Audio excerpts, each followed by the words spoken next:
Hello बच्चों, कैसे हैं आप सब। आशा करती हूँ आप सब मज़े में होंगे। तो आज मैं एक नया पाठ लाई हूँ आप सबके लिए, मेहनत का फल।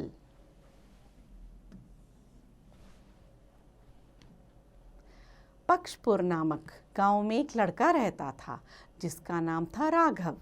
राघव के माता पिता बचपन में ही गुजर गए थे, किंतु राघव इतना स्वाभिमानी था, वह अपनी आवश्यकताओं के लिए कभी दूसरों पर निर्भर नहीं रहा। उसने सदैव मेहनत करके अपने लिए खाने पीने और रहने की व्यवस्था की। उसकी मेहनत को देखकर गांव के सभी लोग उसकी प्रशंसा करते थे। एक बार गांव के कुछ लोगों ने उसे राजा के यहाँ नौकरी करने की सलाह दी। यह सुनकर राघव ने सोचा, मुझे राजा से मिलना चाहिए, मैं उनके यहाँ नौकरी करके आराम से रह सकता हूँ। राघव ने अगले ही दिन राजधानी जाने का निश्चय किया, किंतु उसके सामने एक समस्या थी कि राजधानी जाने के लिए उसके पास पर्याप्त धन नहीं था। बच्चों, इस पंक्ति में दो नए शब्द आए हैं, राजधानी।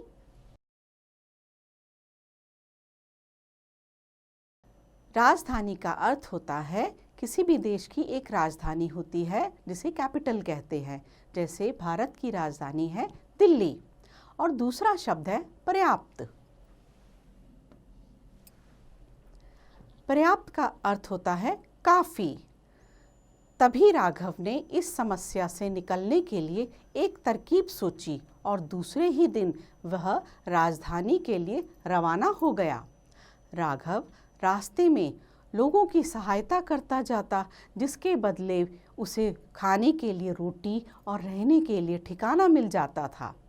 इस प्रकार महीने भर की यात्रा के बाद वह राजधानी के बाहरी हिस्से में पहुंच गया। थकान के कारण उसे जोरों से प्यास लग रही थी। तभी उसकी दृष्टि एक औरत पर पड़ी जिसके सिर पर पानी का घड़ा था। बच्चों, इस वाक्य में हमने एक नया शब्द सीखा, दृष्टि। दृष्टि का अर्थ होता है देखना। उसने उस औरत से कहा, माँ, मुझे बड़ी प्यास लगी है, थोड़ा सा पानी पिला दो। औरत ने पानी पिलाते हुए प्यार से पूछा, बेटा, तुम कौन हो और कहाँ से आए हो?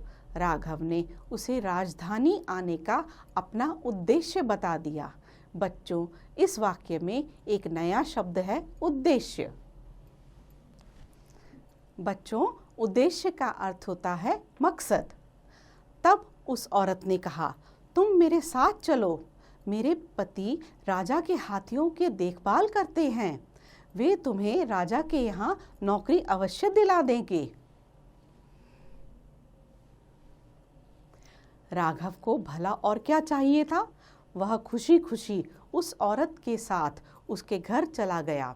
दूसरे दिन वह महावत के साथ राजमहल पहुंचा। वहां बहुत से हाथी थे।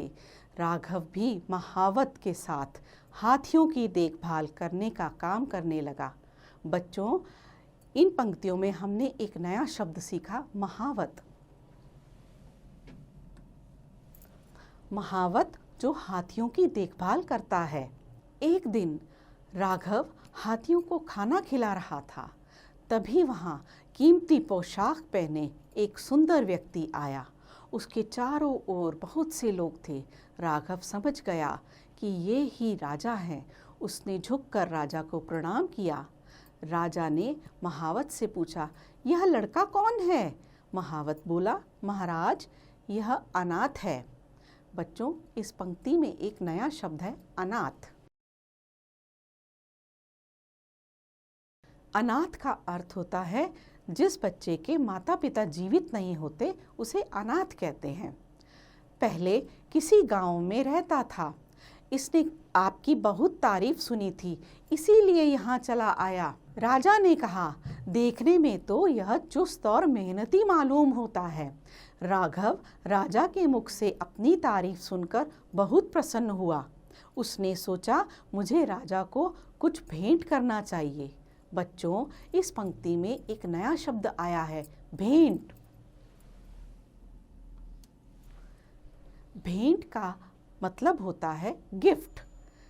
उसकी जेब में 1 रुपया था। उसने वह रुपया निकालकर राजा के सामने रख दिया और बोला, महाराज, मेरी यह तुच्छ भेंट स्वीकार करें।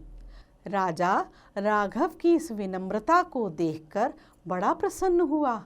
राजा ने कहा, इस रुपए को तुम मेरी तरफ से अपने पास रखो और इसका सही उपयोग करो तो मुझे बड़ी खुशी होगी। राघव ने सोचा, इस महंगाई में 1 रुपए के बदले मुझे क्या मिलेगा, लेकिन मुझे इसे समझदारी से खर्च करना चाहिए।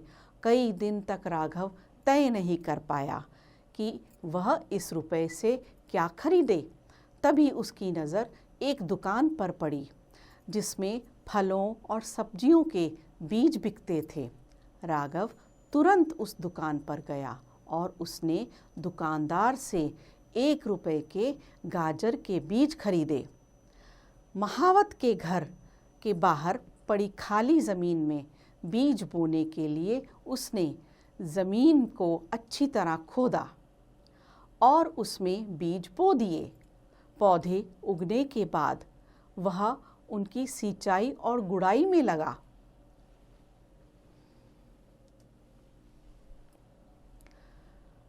रहा। कुछ समय बाद गाजरें खाने लायक हो गई तो उसने कुछ चुनी हुई गाजरें बांस की एक टोकरी में सजाकर रखी और राजा के पास ले गया। गाजरों को देखकर राजा बड़ा ही प्रसन्न हुआ। गाजरें लाल लाल और काफ़ी लंबी थी। राजा ने राघव से पूछा, तुम्हारे पास इतनी अच्छी और ताज़ी गाजरें कहाँ से आईं? वह बोला, महाराज, आपके दिए हुए 1 रुपए से मैंने गाजर के बीज खरीदे और ज़मीन तैयार करके बो दिए। सिंचाई और देखभाल करने से जो गाजरें उगी हैं उनमें से कुछ अच्छी अच्छी गाजरें चुनकर आपके लिए लाया हूँ। राघव का उत्तर सुनकर राजा बड़ा खुश हुआ।